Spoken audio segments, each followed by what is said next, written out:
yeah, there's been a lot of deaths, so. As we move on. Moving on.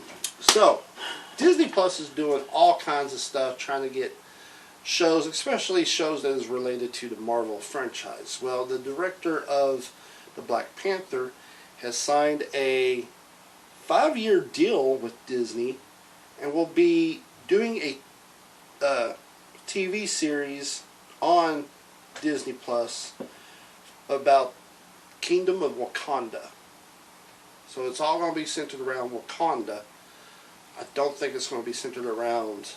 Not going to be centered around the Panthers. It might tell, like, the past. Like, you know, his father or something like that. But it's going to basically, I guess, be about the people in Wakanda. So It's a fictionalized universe. It's one of those worlds where it's a fantastic world. You can tell any kind of story in it that you want because it's just off on its own little planet there. So that's that could be fun if they treat it right. Whether they'll treat it right or not, I don't know. So that's anybody's guess. it could be. But That's from the pasty white guy over here who's glowing in the sunlight. Anyway. Glowing. I have a glow. Disney has a glow. Go ahead.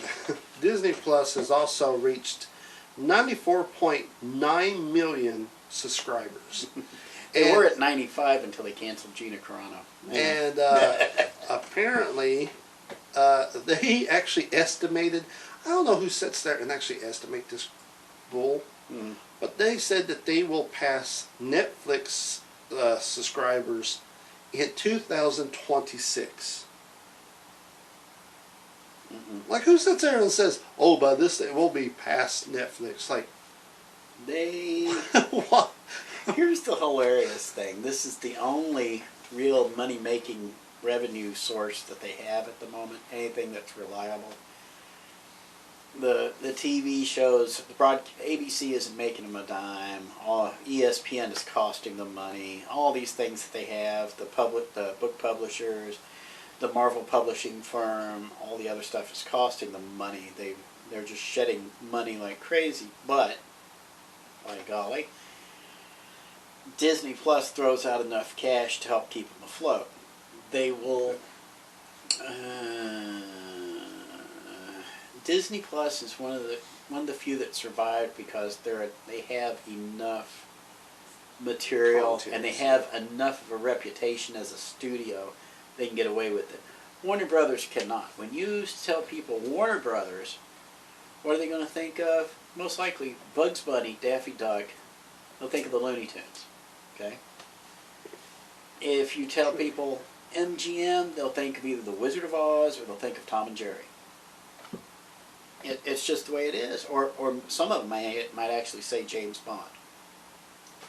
But Disney has so much creative stock put away, and they don't let themselves unleash 90% of it because they're either afraid to or they're trying to hold back on it. Whether they can actually come within a stone's throw of Netflix, out of any of them, I think I said this up front back before all this happened, and I was predicting. Somebody has a bad habit of doing that. Back when I was predicting this would happen, I said that out of all of them, Disney would be the one most likely to make it because that's where all the kids would be, and the parents trying to get 30 minutes apiece. But that's true. Considering how many of those 95 million subscribers are Verizon subscribers and get it through there, how many of those are comps, I wonder? Netflix don't do comps. Netflix does not do comps. Don't need it, don't want it. Although, quite honestly, I can't think of...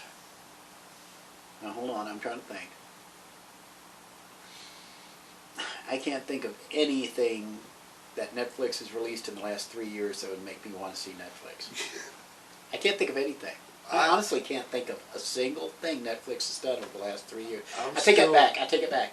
They did Rocco's Modern Life, the movie, and I regretted it ever since. I'm still a big fan of Netflix. I always will be.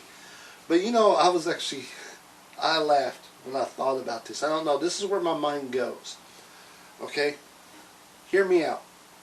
What if all the streaming services decided to put invest their money deeper into, okay, porn, and they make their own porn. As long as the NBAs are in charge, that's what I mean, what the hell do you think the R rating is for, man? I was just trying to imagine. I was laughing. Stop for a minute. This is a legit point the man actually has. What he just said, that's the reason why the Touchstone Pictures brand exists. Because every other studio in Hollywood could make R-rated movies, but Disney just couldn't. They still had Roy Disney at the time. He would not let them pull that trigger. And then they got Mike Leisner. He wouldn't let them pull the trigger. You will never see Disney on an R-rated movie. That's why they had Touchstone Pictures. That's why Disney bought Fox. All their R-rated stuff is going to come out under the Fox banner. It's not going to come out under, it'll never come out under Disney. PG-13 is pushing it. But you will see PG-13 Disney things, but you'll never see an R rating until one of the major studios decides to go Last Tango in Paris and makes their own porn film. I just thought it would be funny. Honestly, can you imagine how terribly that would turn out? Because they're going to have to go for the dramatic angles. They're going to have to go for dialogue coaches. They're going to have to go for all this other stuff. Nobody wants to see that crap. That's what it'd be hilarious. And the best part is it'll be like one of those old-timey movies where nothing resolves until like the last 10 seconds of the film before the end. There's your climax, folks. All right. It's kicking ass. Kicking ass. Kicking ass is what we do. Kicking ass. Kicking ass. Iron foot in the shoe.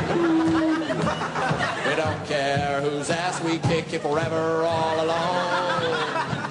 We just stand in front of the mirror and try and kick our own.